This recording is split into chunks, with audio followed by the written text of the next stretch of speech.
చాలామంది అనేటువంటి వాళ్ళు చంద్రబాబు నాయుడు గారు కరువు కవలలు వాళ్ళిద్దరు ఎప్పుడు కూడా ఆ రెండు కాంబినేషన్లో ఎప్పుడు రైతుల పరిస్థితి సరిగా ఉండదు అని చెప్పి రాజశేఖర రెడ్డి గారు ముఖ్యమంత్రి అయిన తర్వాత ఈ కరువు అన్నటువంటిది నిత్యం ఉంటుంది అన్నటువంటి ఉద్దేశంతో జలయజ్ఞంతో కోట్లాది ఎకరాలకు నీళ్లు ఇవ్వాలా అని చెప్పి కోట్లాది రూపాయలు టార్గెట్ చేసి 83 ప్రాజెక్టులు స్టార్ట్ చేసి ఈరోజు వ్యవసాయంలో ముందంజలో ఉన్న కరువు వచ్చినా కూడా కొద్ది గొప్ప పంటలు వేసుకుంటున్నారంటే ఆ మహనీయుడి పుణ్యం.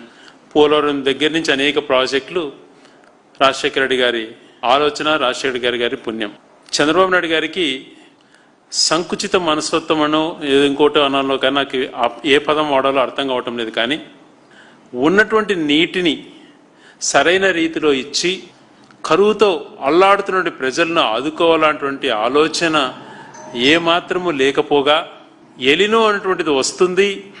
ఎలినో ప్రభావం వల్ల చాలా వర్షాధారణ పరిస్థితులు ఏర్పడతాయి. ముఖ్యంగా రాయలసీమ లాంటి ప్రాంతంలో చాలా దారుణంగా ఉంటాయి పరిస్థితులు అని చెప్పి 6 నెలల నుంచి సంవత్సరం నుంచి హెచ్చరిస్తున్నా.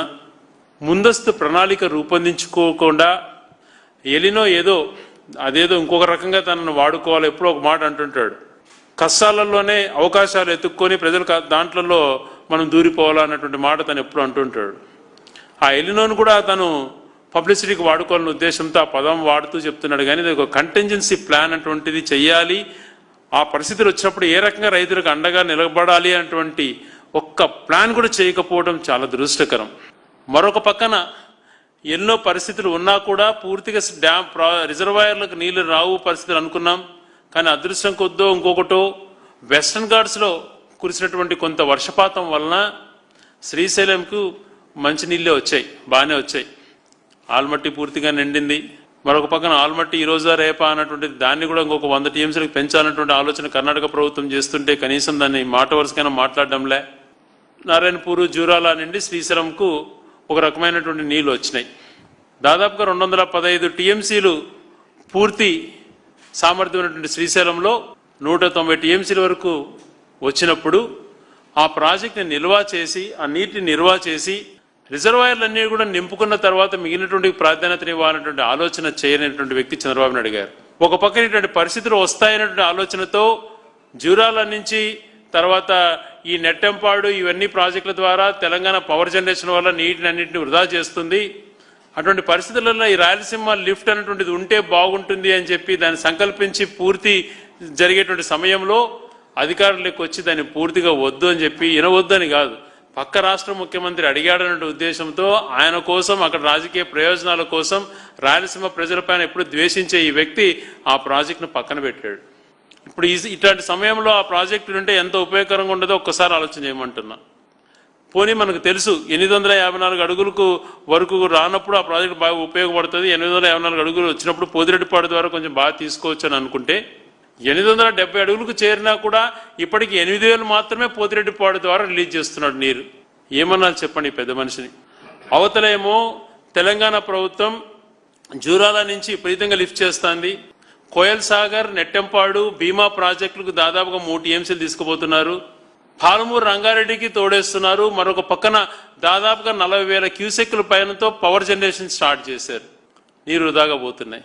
మనమేమో కేవలం అవకాశం ఉన్నా కూడా హెచ్ఎన్ఎస్ఎస్కి 3,000 క్యూసెక్కులు అంటున్నాడు. పోతిరెడ్డిపాడు ద్వారా 50,000 క్యూసెక్కులు తీసుకోగల సామర్థ్యం ఉన్నా అవకాశం ఉన్నా కేవలం 8,000 తీసుకుంటున్నాడు. పోనీ 5,000 తీసుకుంటున్నాడు. కేసీ కెనాల్కి నీళ్లు ఇవ్వకూడదు అనేటువంటి ఆయనకు సంకుచిత మనస్తత్వం ఉంది. పోనీలో మిగిలినటువంటి త్రాగునీరు అవసరాలకో భవిష్యత్ అవసరాలకో రిజర్వాయర్లను నింపుతాడు అని అనుకుంటే అది కూడా చేయటంలే. గోరకల్లో ఏమో 14 టీఎంసీల కెపాసిటీ ఉన్న గోరకల్లో 6 టీఎంసీలే ఉన్నాయి. అవుకు అర్థం కూడా లేదు. గెండికోట 20 టీఎంసీలు ఉన్నటువంటి గెండికోట అప్పుడు ఈరోజు 12 టీఎంసీలు కూడా లేదు. వామికొండ సర్వార సాగర్లో లేవు. వెలుగోడు పూర్తిగా నిండలా. తర్వాత బ్రహ్మంసాగర్ పూర్తిగా ఖాళీ అయిపోయిన పరిస్థితి వస్తుంది. ఆ పైన నెల్లూరు తీసుకుంటే కండలేరు 66 టీఎంసీల కెపాసిటీ కేవలం 23 టీఎంసీలే ఉన్నాయి. సోమశిల 76 టీఎంసీల కెపాసిటీ ఉంటే 20 టీఎంసీలే ఉన్నాయి. ఇవన్నీ కూడా పూర్తిగా అక్కడ నీరు ఎండగడిపోతుంటే ఆ రిజర్వాయర్లను నింపుకోవాలంటే ఆలోచన ఈ వ్యక్తి కలగకపోవడం దురదృష్టకరం కాదా? లేకపోతే ప్రజలపైన హేట్ చేస్తున్నాడా? లేకపోతే రాయలసీమ ప్రజలంటే ఆయనకు ద్వేషమా? రాయలసీమ నెల్లూరు ప్రజలంటే ఏమని అర్థం చేసుకోవాలి? ఎందుకు ఆ రిజర్వాయర్లను నింపట్లేదు? మరి దాదాపుగా 10 లక్షల ఎకరాలు వందల సంవత్సరాల నుంచి ఎప్పుడో బ్రిటిషర్స్ కాలం నుంచి 100-200 సంవత్సరాల నుంచి వాడేటువంటి కేసీ కెనాల్, అదే అవకాశం ఉంది ఎస్కేప్ ఛానల్ ద్వారా నీళ్ళు వదలొచ్చు. దానికి కూడా పంట పెట్టనీయడంలే. ఎందుకంటే రైతులు పంట పెట్టుకుంటే కడుపు పంట అనుకుంటా. ముందు నుంచే ఇతనికి రైతులంటే ఒక వ్యతిరేక ధోరణి. వ్యవసాయం అంటే గిట్టదు, రైతులంటే ప్రేమలే. ఆ రైతులకు మళ్ళా పంట పెట్టుకునేటప్పుడు ఇతర సరఫరా చేయలేను, తర్వాత వాళ్ళ ఎరువులు అడిగితే ఇవ్వలేను, పంట పండించుకుంటే రైతు గిట్టుబాటు ధర ఇవ్వాల్సి వస్తుందేమో అన్నటువంటి దుర్మార్గమైనటువంటి మనస్తత్వంతో కేసీ కెనాల్కు చుక్క నీళ్ళు వదలడంలే. ఇవన్నీ చూసినప్పుడు బాధ కలగదా అండి ఒక మనిషిగా, ప్రాంతవాసిగా? ఇక్కడ 3 పంటలు పండే రైతులు సుఖంగా ఉంటారు అని అనుకుంటే, ఇక్కడ రైతులు 3 పంటలు పండే రైతులను లక్షలాది రూపాయలు వ్యవసాయం ద్వారా ఆర్జించే రైతుల పొలాలన్నీ కూడా తీసేసుకొని ఇక్కడ ఏదో బిల్డింగులు కడతా, నవనిర్మాణాలు చేస్తా, ఏదేందో అని చెప్పి ఇక్కడ ఈ పక్క ఒక గొంతుకు వస్తున్నాం. పర్యావరణానికి ముప్పు కదా ఇలాంటి వ్యక్తులు.